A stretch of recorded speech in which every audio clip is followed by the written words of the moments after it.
important turning point for the revolution. The exact opposite of what the enemies of the revolution had hoped for. The 9 days in Cuba marked a strengthening and deepening of the commitment of Cubans of all ages throughout the island to defend their revolution. A student in my Cuban Revolution class, who's in close contact with her family in Cuba, confirmed this assessment.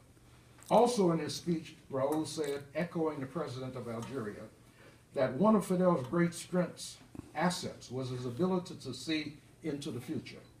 Raul mentioned specifically Fidel seeing in 1989 the possible collapse of the Soviet Union and the Eastern Bloc. And if that should happen, he said, Cuba was prepared to maintain the banner of socialist revolution. Exactly what happened. Another foresight of Fidel was what he said when the Cuban Five were arrested in 1998. Volverán, they will return. Exactly what happened when the last of them returned on December the 17th, 2014. I confess that not all of us were as confident that would happen. Not only did Fidel live long enough to see that victory, but also a longtime defender of the Cuban Revolution and member of our Cuba Committee who led our work to defend the Five, free the Five, Frank Forrestal, who died almost a year later. Fidel made another prediction that Raul could have mentioned, a claim that all of us should seriously ponder, especially in the moment in which we find ourselves. In a speech in the context of increasing U.S. hostility toward the revolution, a few weeks before the Bay of Pigs, the first defeat for U.S. imperialism, Fidel said, quote, there will be a victorious socialist revolution in the United States before a victorious counter-revolution in Cuba. I'll repeat. There will be a victorious socialist revolution in the United States before a victorious counter-revolution in Cuba, unquote. On January 1st, this coming January 1st, the working class will have been in power for 58 years, at least 4 times longer than the working class in the Soviet Union.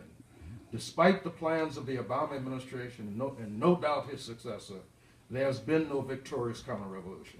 We therefore still have time to prove Fidel correct.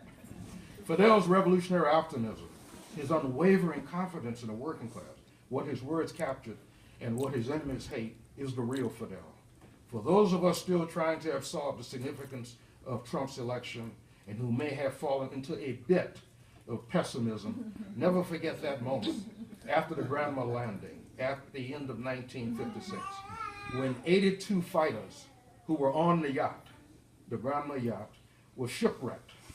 And the vast majority of those 82 had been killed or captured by Batista's army. Never forget Fidel's reaction when after a couple of weeks, 12 of them, only 12 of the 82, were able to regroup after wandering in the forests of the Sierra Maestra. 12 of them and 7 rifles. And Fidel's memorial words, quote, now we will win the war, unquote. When Raul recounted